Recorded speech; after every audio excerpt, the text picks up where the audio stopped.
suspension du trafic ferroviaire avec l'Autriche et réintroduction provisoire du contrôle aux frontières. Jérôme Bonnard. Ces migrants n'ont pas eu le choix. Ils ont passé la nuit à même le sol dans la gare de Munich. Les plus chanceux ont reçu des couvertures et des matelas. La ville serait au bord de la catastrophe humanitaire, selon certains médias allemands. Près de l'hôpital, les balles sifflent.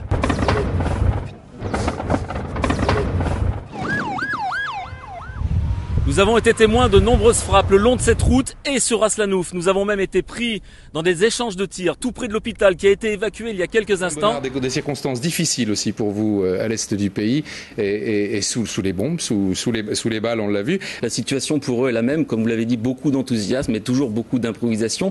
Ces rebelles, qui sont-ils? Ce sont des jeunes issus de la société civile. À 20 minutes de voiture d'ici, il y a les forces du colonel Kadhafi. Et au moment où je vous parle, un avion de chasse est en train de passer à très basse altitude.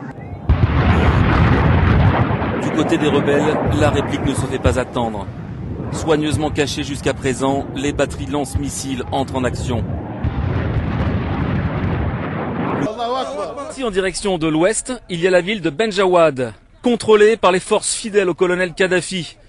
Et ici, parmi les insurgés à qui nous avons parlé, personne ne sait exactement combien ils sont et quelle est leur force de frappe.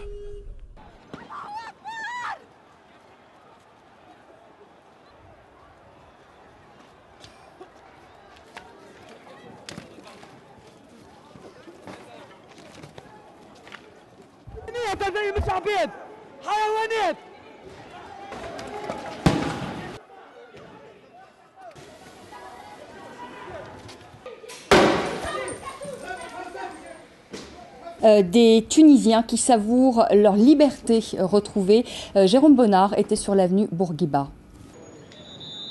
Et il suffit de se rendre chez un libraire pour observer les Tunisiens savourer cette liberté tant attendue. Ici, il n'y a encore pas si longtemps, les livres qui pouvaient déranger le pouvoir étaient tout simplement bannis. Prochaine étape, des élections libres, promises par le gouvernement de transition d'ici à quelques mois. C'était l'un des plus beaux villages de la région. Voici ce qu'il en reste. Très proche de l'épicentre, les secousses ont été fatales. 1 habitant sur 5 est mort. Ceux qui restent contemplent et se rappellent. Et pour ceux qui ont la chance d'avoir encore leur maison debout, interdiction de revenir et de rentrer, ni même pour récupérer des affaires, trop dangereux. Alors ce soir et demain soir, et pour une durée encore indéterminée, ils dormiront dans un camp de fortune, dans des tentes installées par l'armée. Comment se fait-il qu'on ne prenne pas finalement de dispositions à l'approche de l'hiver pour éviter justement ce type de problème ? Ça peut vous paraître paradoxal, mais l'aéroport fonctionne au maximum de sa capacité, environ 70 vols heure. Bonsoir Jérôme, alors des dizaines de milliers de personnes suivent cette finale, 0-0, le suspense est optimal. Oui Aude, le suspense est optimal en effet, enfin pas pour les cartons, 5 cartons jaunes dans cette première mi-temps, 3 pour les Hollandais, 2 pour les Espagnols, dont 1 pour le joueur Puyol, celui qui a permis justement à l'Espagne de se qualifier. Ils ont attendu des heures depuis ce matin pour espérer voir leur champion, les Bafana, juste derrière moi dans ce bus. Et peu importe jusqu'où ils iront dans la compétition, cet élan populaire est déjà une grande victoire pour l'Afrique du Sud et pour l'Afrique tout entière. J'ai passé 5 semaines là-bas et jusqu'au dernier moment, à chaque fois que je rencontrais des Sud-Africains, la question c'était: comment trouvez-vous l'Afrique du Sud? Est-ce que vous êtes content? Est-ce qu'on vous a bien accueilli? Et la réponse, je pense, est oui, un peuple vraiment très soucieux de l'image donnée du pays à l'étranger. Vous nous confirmez que la coalition sortante de centre-droit reste au pouvoir ce soir? Absolument. Donc normalement la coalition de centre-droit va rester au pouvoir et les résultats en ce moment, on est en plein comptage, n'arrêtent pas de changer. Il y a quelques minutes, l'alliance de droite avait 175 sièges. En l'an 2000, les Républicains ont remporté les élections en Floride pour quelques centaines de voix près, après un recomptage interminable et controversé. Mais à l'époque, des dizaines de milliers d'électeurs noirs n'ont pas pris part au scrutin. Une situation qui risque de changer cette année en faveur des démocrates. Voilà un reportage qui n'était pas barbant, mon cher Jérôme. Autant dire que dans un swing state comme l'Ohio, le 4 novembre prochain, le vote rural comptera. Ok Joe, shall we go and do some work? Let's go. Cannes, c'est évidemment un grand moment de cinéma, mais lorsque le géant de la chaussure à la semelle rouge, connu dans le monde entier, rencontre un jeune réalisateur talentueux, voilà ce que ça donne. On en reparle après avec lui.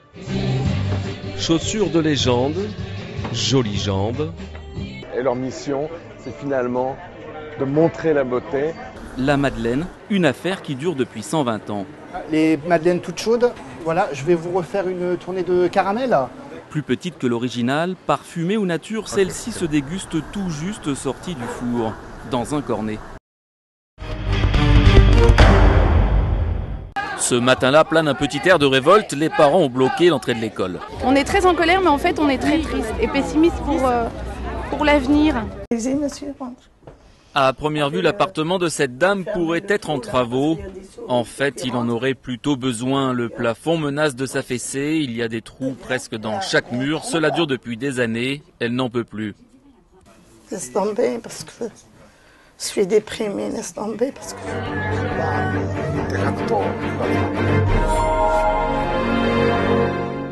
Il fait bientôt nuit sur le camp de Goudebou, situé au nord-est du Burkina Faso. Le convoi arrive enfin après un périple de 300 km sous la chaleur et la poussière. Entassés dans des camions sans aucun confort, quelques 500 réfugiés ont fait le voyage. Ils arrivent de Inabao à la frontière avec le Mali, où ils ont été récupérés après la traversée. Ils sont tous Touaregs, certains ont marché plusieurs jours, mais un homme est là pour les accueillir. C'est un des leurs. Il faut faire écarter les gens. Bonjour Mohamed. Allez, par là, vers le hangar. Suivez les gens. Cette semaine, nous partons en Haïti. C'est ici que les émeutes de la faim ont commencé en avril dernier. Quelques mois plus tard, la crise est loin d'être passée. Regardez, c'est comme ça qu'ils sont obligés de travailler, de vendre leurs marchandises à même le sol. Les dirigeants nous magouillent, ils nous oppressent.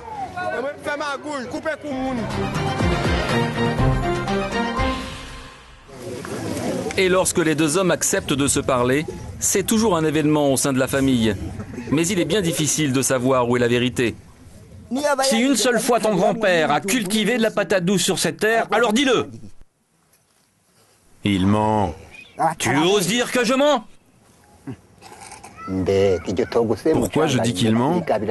Eh bien, il faut savoir qui le roi a dû exproprier pour donner cette terre. Qui a-t-il chassé? Cette terre, avant, avait été achetée par mon grand-père pour un mouton et 3 pioches. Et pour cause, il n'existe pas de politique foncière au Burundi. Oui, je dirais qu'il n'existe pas de politique efficace. Je vous rappelle que le Burundi est un pays indépendant depuis 1962. Il était avant sous mandat belge. Et il y a un seul code foncier, une seule loi foncière qui a été votée depuis en 1986. Et aujourd'hui, face à la situation actuelle, c'est une loi qui est totalement inadaptée.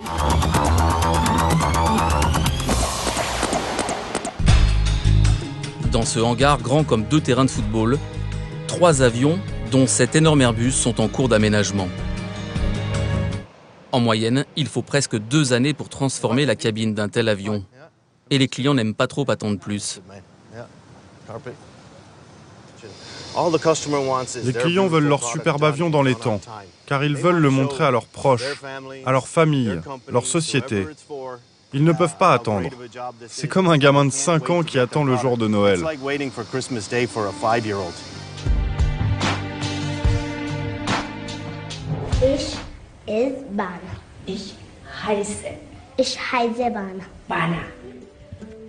Bana est syrienne. Elle a 8 ans.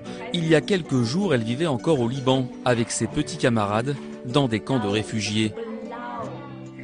Beaucoup sont nés pendant la guerre. Ils découvrent pour la première fois les joies de l'école. Au programme, un apprentissage intensif et sur mesure de la langue de Goethe, car désormais, leur terre d'accueil, c'est l'Allemagne.